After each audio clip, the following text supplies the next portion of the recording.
እስራኤልና አሜሪካ በኢራን ላይ በፈጸሙት ጥቃት አንድ ብሎ የጀመረው የመካከለኛው ምስራቅ ቀውስ አሁን ወደ ለየለት ትርምስ ተሸጋግረዋል። ኢራናውያን እንደ መሪያቸው ብቻ ሳይሆን እንደ አባታቸውም ጭምር የሚያዩት አያቶላ አሊ ኻሜኒ መገደላቸውን ተከትሎ በከፍተኛ ሁኔታ ቁጣቸውን እየገለጹ ይገኛሉ።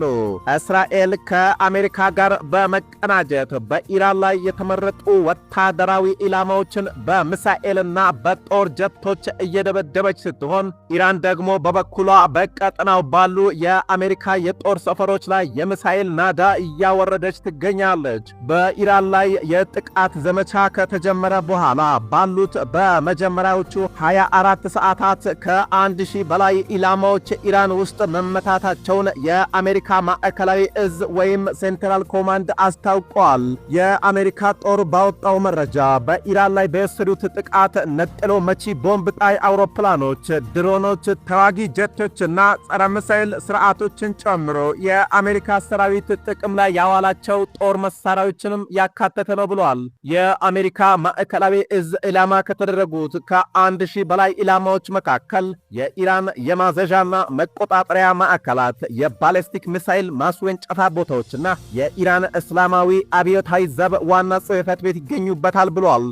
ኢራን የደረሰባትን ከፍተኛ ጥቃት ለመበቀል በጎረቤቶቿ በሚገኙ የአሜሪካ የጦር ሰፈሮች የተኮሰችው ሚሳኤሎች በርካታ ሀገራትን እያስቆጣ ይገኛል። የኢራን ሚሳኤሎች ያስጨነቃቸው የባሕረ ሰላጤው አባል አገራት ባደረጉት አስቸኳይ ስብሰባ ኢራን በአባል አገራቱ ላይ በፈጸመችው ጥቃት ምክንያት ስለደረሰው ከፍተኛ ጉዳት ከመከሩ በኋላ አገራቱ የኢራን ጥቃት የሲቪሊያን ተቋማትንና መኖሪያ አካባቢዎችን ጭምር ኢላማ ያደረገ ነው ብለዋል። የተባበሩት አረብ ኤምሬትስ፣ ባህሬን፣ ሳውዲ አረቢያ፣ ኦማን፣ ኳታርና ኩዌትን በአባልነት የያዘው የገልፍ አገራት ምክር ቤት ጥቃቶቹን በእጅጉ በማውገዝ ኢራን የአባል አገራቱን ሉዓላዊነትና ዓለም አቀፍ ሕግን ጥሳለች ሲሉም ከሷል። ኢራን ጥቃቷን እንድታቆም በመግለጫው አሳስቦ፣ ይህ ካልሆነ ግን አገራቱ ደህንነታቸውን ለማስጠበቅ ሁሉንም አስፈላጊ እርምጃዎችን እንደሚወስዱ አስጠንቅቀዋል።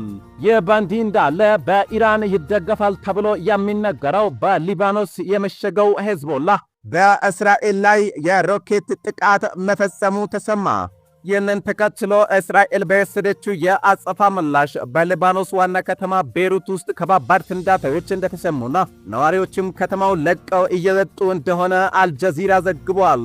በርካታ ኢትዮጵያውያን የሚኖርባት የሊባኖስ ዋና ከተማ ቤይሩት ነዋሪዎች እኩለ ሌሊት አካባቢ ላይ በመላው ከተማ በተሰማው የእስራኤል ተከታታይ ጥቃቶች በፈጠሩት የፍንዳታ ድምፅ ከተኙበት ነቅተዋል።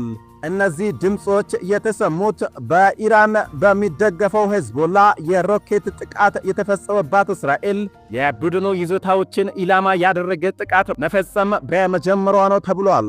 ሄዝቦላ ባወጣው መግለጫ ጥቃቱን የፈጸመው በኢራኑ ጠቅላይ መሪ አያቶላ አሊ ኻሜኒ ላይ የተፈጸመው ግድያ የአጸፋ ምላሽ ለመስጠት እንደሆነ ያስታወቀ ሲሆን እርምጃውንም ሕጋዊ ራስን የመከላከል የአጸፋ ምላሽ ሲል ገልጾታል። በሌላ በኩል በዛሬ ዕለት ረፋዱን በኩዌት ሰማይ ስር በፍጹም ያልተጠበቀ አስደንጋጭ ነገር ተሰማ።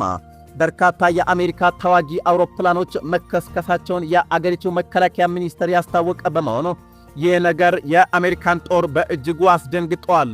የኩዌት መከላከያ ሚኒስቴር በሰጠው መግለጫ በተልዕኮ ላይ የነበሩ ጀቶች ላይ አደጋው ቢደርስም በአውሮፕላኖቹ ውስጥ የነበሩት አብራሪዎች በሕይወት ተርፈዋል ብለዋል። አደጋው የተከሰተው ኢራን በባሕረ ሰላጤው ቀጠና ላይ የምታካሄደው ጥቃት ለሶስተኛ ቀን በቀጠለበት ወቅት ሲሆን የአደጋው መንስኤ ደግሞ በመጣራት ላይ መሆኑ ተገልጿል። የአሜሪካ ሴንትራል ኮማንድ በበኩሉ የአደጋውን መንስኤ እያጣራን ነው፣ ከዚያም እጁ ያለበት አካል ካለ ዋጋውን ያገኛል በማለት አጭር መልእክት አስተላልፈዋል። በማኅበራዊ ሚዲያዎች ላይ የተሰራጩ ተንቀሳቃሽ ምስሎች እንደሚያሳዩት አንድ ኤፍ-15 የተባለ የአሜሪካ ተዋጊ አውሮፕላን ሲከሰከስና አብራሪው ራሱን ለማዳን በፓራሹት አየር ላይ ሲወነጨፍ ታይቷል። በአሁኑ ወቅት በጦር ጀቶቹ ውስጥ የነበሩ አብራሪዎች የጤና ሁኔታ አስተማማኝ መሆኑንና የአደጋውም መንስኤ እየተጣራ መሆኑ ተሰምቷል። የኩዌት መከላከያ በርካታ የአሜሪካ ተዋጊ አውሮፕላኖች ከማለት ውጪ ይህንን ዜና ወደ እናንተ እያደረሰን ባለንበት ሰዓት ቁጥራቸውን እስካሁን ድረስ አልገለጸም። ነገር ግን አመሻሹን እየወጡ ባሉ መረጃዎች የተከሰከሱት የጦር ጀቶች 3 መሆናቸውን ሲኤንኤንን ጨምሮ ሌሎች መገናኛ ብዙሃን እየዘገቡት ነው። ከዚሁ ጋር በተያያዘ ሰሜን ኮሪያ በኢራን ላይ የተፈጸመውን ጥቃት ሕገወጥ ወረራ ስትል አወገዘች።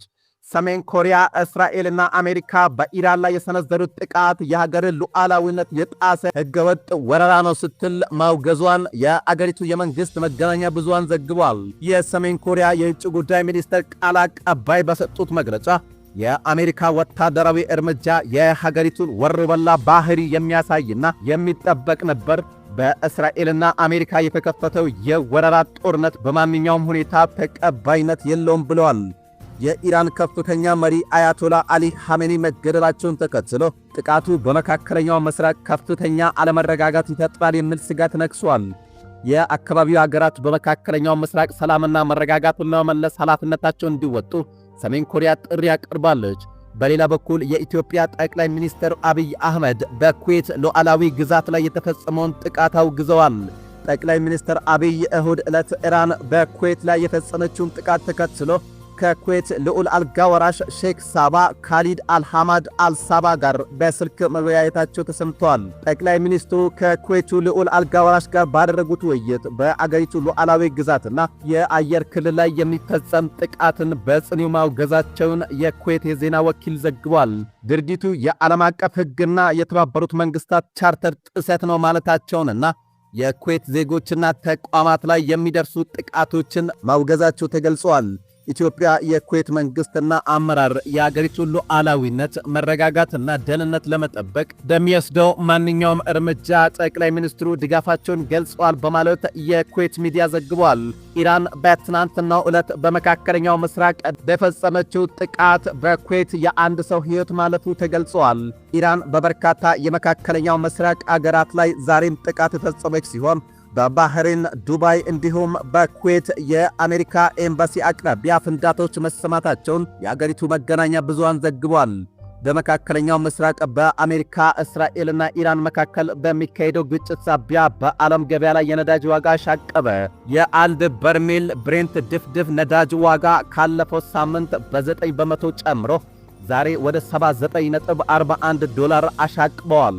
ኢራን 1/5ኛው የዓለም ነዳጅ ማለትም የሳውዲ አረቢያ፣ የኩዌት፣ የኢራቅ፣ የኳታር፣ የባህሬን፣ የኢራንና የተባበሩት አረብ ኤምሬቶች ነዳጅ የሚተላለፍበትን በሆርሙዝ ሰርጥ የነዳጅ መርከቦች እንዳይተላለፉ አግዳለች። ሆርሙዝ በቀን 15 ሚሊዮን በርሜል ነዳጅ የሚጓጓዝበት መተላለፊያ ነው። በተያያዘ ዜና የኳታር የተጣራ ጋዝ ማምረቻም በኢራን ሚሳኤል ጥቃት ከተፈጸመበት በኋላ ምርት ማቋረጡን የአገሪቱ መንግሥት አስታውቋል። በመካከለኛው ምስራቅ የተነሳው ጦርነት ዓለምን እያሸበረና እያስጨነቀ ይገኛል። በርካታ የአየር በረራዎች የተቋረጡ ሲሆን ከሌሎች አገራት ወደ ተለያዩ የአረብ አገራት የሚደረጉ በረራዎች ሙሉ በሙሉ ተቋርጠዋል። ክቡራትና ክቡራን የዛሬ ሚዲያ ቤተሰቦች የአሁኑ መረጃ ይህን ይመስል ነበር። አጫጭርና ወቅታዊ መረጃዎች በፍጥነት እንዲደርሳችሁ ይህን ቻናል ከታች ሰብስክራይብ አድርጉ እያልን በቀጣይ መረጃ እስክንገናኝ ድረስ በያለንበት የዓለም ዳርቻ በሰላም እንቆይ።